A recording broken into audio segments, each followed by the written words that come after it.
Number 8, buy the damn bra. You need a new bra.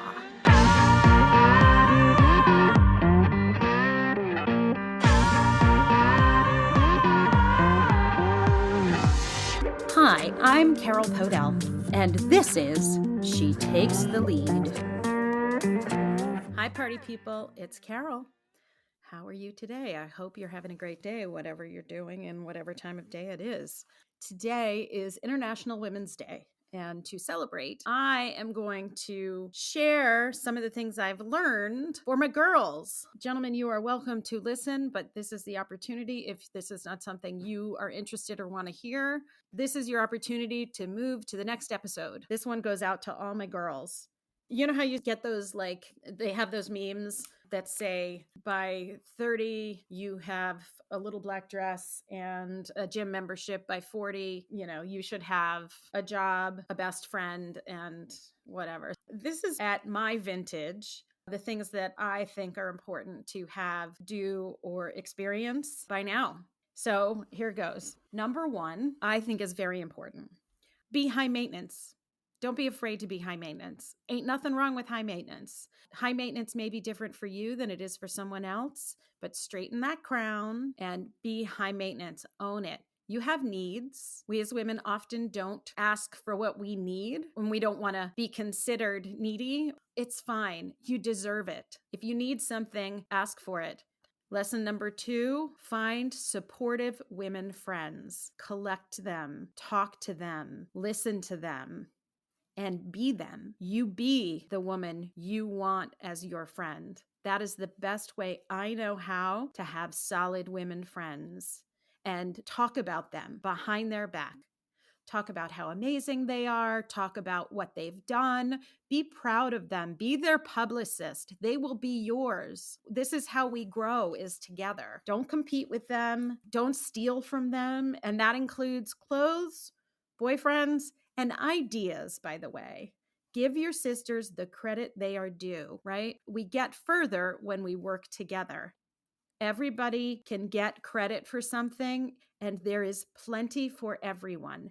Everybody can grow and achieve, and there's plenty of room for everyone. It's not pie. And if you come across a mean girl, and there are mean girls out there, unfortunately, even at this age and older, if you come across a mean girl, you're not going to change them. Notice it, be yourself, and move on. Unfortunately, they are stuck being a mean girl, and they are not happy either. So let them find their own way. If they can't be supported, move on. Find women who support you. Find friends who support you. And once you find them, this is lesson number 3. Share your feelings with the people you love. I never did this until I was about 35. And that's a long time to not truly be sharing your feelings with the people you love, your friends. Trust that they have your back. Trust that even if they don't agree with you, even if they think you're making a huge mistake, they have your back. Share what you're feeling. Don't be afraid to talk about the things that are going on with your spouse or your partner. I did this too.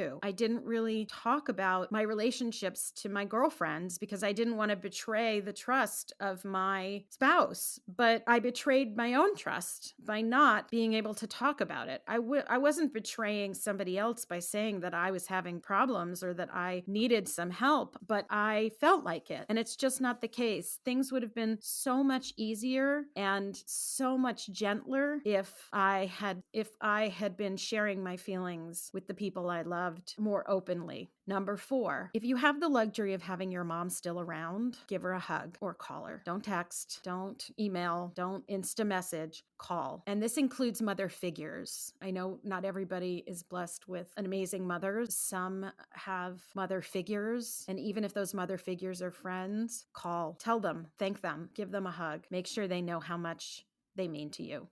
Number 5, if you want to have a baby, have one. If you don't want to have a baby, don't.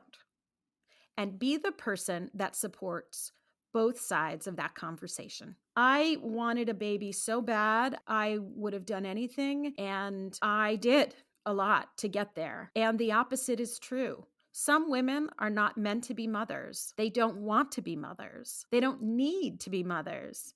and thus they shouldn't have to be mothers, nor should they have to feel bad or inadequate or less than because they didn't want to be mothers. And by the way, that doesn't mean therefore they have to want a career. It's not an either or phenomenon, like your worth is, I don't have a baby, so I must have a career. No, they are a whole person the way they are with the decisions they've made and who they are as a human. That is the contribution they make in the world. That is the contribution we all make in the world. We are not our highest achievement. With that said, number 6 is freeze your eggs or help your daughter freeze theirs. This may be pushing the edge a little bit, although I don't know, but I tell all my friends whose daughters are in their 20s to try to help them to pay for their daughters to freeze their eggs. It takes a month. It's the best insurance policy I can think of. You may not want children now, you may later, you may never. And if you know you don't want to,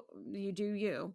But if there's even an inkling that you want to, and you have the means or you have the ability to get the means, go freeze those eggs and freeze them in your 20s. It makes being in your 30s and pursuing other things so much easier without the sense of time running out or the possibility that it actually may run out. Number 7, very important, have your own money and get used to talking about it. We need to have our own money. Society has come so far from when my mom and dad got married, and my mom was very much a trailblazer in so many ways. She came from Alabama to New York, not really knowing what the city was like. She just had an instinct. She's also a badass and she's smart and she trusted her ability to learn and grow. And she married my dad. And when she married my father and changed her name, she lost all her credit because at the time you still had to have a husband or your father co-sign your credit. And she proceeded to change her name back to her maiden name because that was where her credit was. She created an entire industry, frankly, and it was always important that she had her own money. I'm not saying you shouldn't combine your money. I do think you should have a joint account. If you're having children and sharing DNA, on some level, you should be comfortable enough to share your bank account, but also have your own money. Your spouse should have their own money too, but have it and get used to being able to talk about it directly. No emotion, just talk about it. You need money to function. You need money to be able to take care of yourself. So you need to be able to talk about it so that you can take care of yourself, period. Number 8, buy the damn bra. Go make a new piece of toast if the other one is burnt. Don't scrape it off. Don't bend so far around the things that you can handle that either you're now completely contorted or you've snapped. Your kid, your husband, your wife, they don't need a new outfit. They don't need a new piece of equipment. They don't need a new phone. You need a new bra.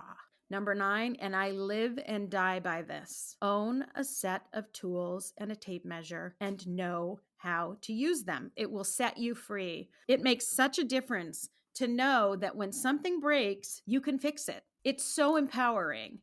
And that doesn't mean somebody else can't fix it or shouldn't fix it. That doesn't mean you shouldn't ask somebody to fix it, even if you know how. Knowing that you have the tools and the knowledge to be able to drive a nail into a wall to hang a picture, to be able to tighten a screw when something is loose, is the difference between autonomy and not. And number 10, try boxing or learn how to punch. Try something aggressive. Try a sport that's aggressive. Girls generally, this is a generalization, are not raised to tussle. They're not raised to roughhouse. I learned how to box when I was in my early 20s, and it was a game changer for me. It really just gave me so much strength and so much power in the understanding of my own ability. It gave me so much confidence. My acting teacher, when I was in my early 20s, was trying to teach me a lesson about how to get on the stage and just come out swinging. So what he did was took me to his boxing gym. It was on 42nd Street when 42nd Street was not so nice. Actually, it was on 41st and 8th in a not so nice neighborhood on the second floor. It was called Kingsway Boxing Gym. Michael Elijah Day Sr., who was I think a middleweight champion in Canada and like the, I don't know, like 14th prince in line for the throne of royalty in Africa. I believe this is it. And may he rest in peace. He's passed, who owned this gym. And it was an incredible experience. And I learned how to box. And the truth is that the lesson of, getting on stage and coming out swinging was a perfectly fine lesson. But the lesson of my own power and strength and ability to punch, to throw a punch and take a punch was far more valuable than the lesson to get up on stage. Physically, I do like throwing a punch. But metaphorically, I don't like taking a punch and I don't like throwing a punch, but I know how and I know I can in both arenas. And I think it's so important for women, for girls to know their strength. Take boxing, take karate, taekwondo. If you have daughters, start them early, finding their own physical power. If you weren't taught that, start now. You don't have to be the next female Bruce Lee, but just learn your power and learn it in your body. Because you are powerful. Now, this is a bonus track. Number 11 makes me fail the Bechdel test.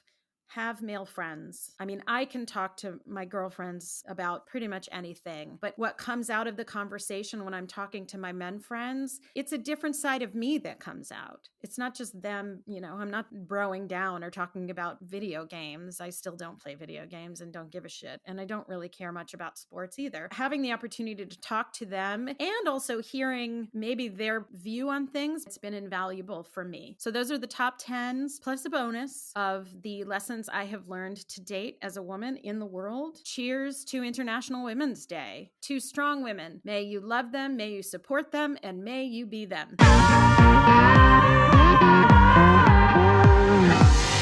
Hey, thanks so much for listening. If you like what you heard, please hit subscribe. Also, if you want to keep in touch, go to Insta at About a Blonde or Facebook at About a Blonde Official. Also, you can sign up for my mailing list at www.aboutablonde.com. Have a great day. Mwah!